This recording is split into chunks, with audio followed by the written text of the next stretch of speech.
When Daniel was 17, his world burned, literally. One cold November night, their family-owned bookstore was set ablaze. His father, asleep upstairs, didn't make it out alive. The fire was ruled accidental. But Daniel knew better. He remembered the threats. He remembered Victor Hale, the smug real estate developer who wanted the building for his luxury project. But Daniel had no proof. No money. No power. Just grief and rage. For most, that would be the end of the story. But Daniel wasn't most people. 7 years later, Victor Hale sat at the top of the city's skyline, running an empire worth millions. Ruthless, brilliant, untouchable.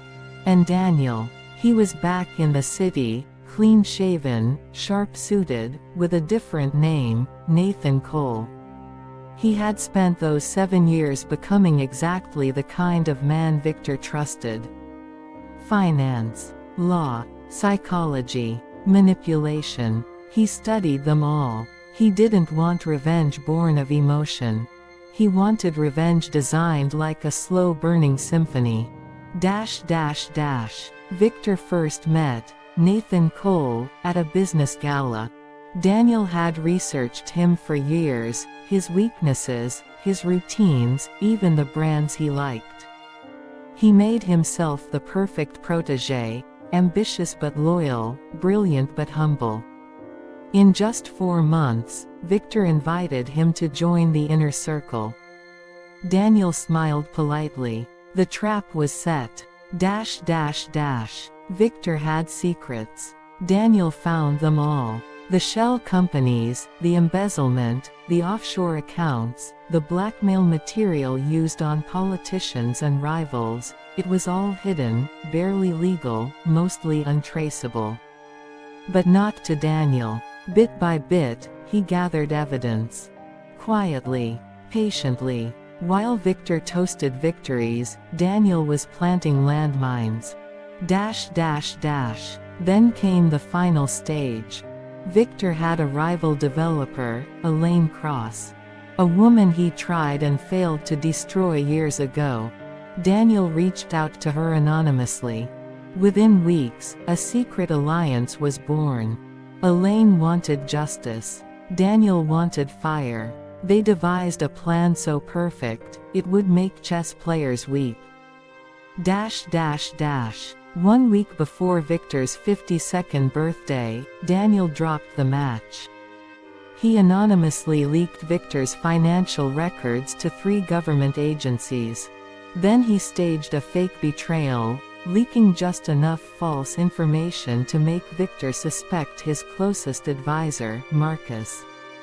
Paranoia spread like wildfire. Victor fired Marcus. That same night, Elaine released a press bomb, exposing Victor's offshore fraud and unethical land grabs. Within 48 hours, his investors withdrew. Stocks plummeted. Daniel remained calm, helpful, loyal. Victor clung to him. The final nail came on Victor's birthday. Daniel handed him a drink, smiled, and whispered, "Greater than, do you remember Daniel Brooks? The kid whose father died in your fire?" Victor froze. The color drained from his face. Daniel leaned closer. "Greater than, I was 17. But I remember your laugh as you walked away from the flames." Victor's hand trembled. Daniel straightened his tie, then calmly walked out the door, just as the FBI pulled up. 2 years later, Victor Hale was in prison, penniless, forgotten, broken. Elaine Cross had absorbed his empire. Justice had been served in public. And Daniel, he opened a new bookstore on the same land his father once owned. But this one had a plaque at the front. "Greater than, for every soul who waited in silence, plotting truth against power." Justice isn't always loud. Sometimes, it's patient.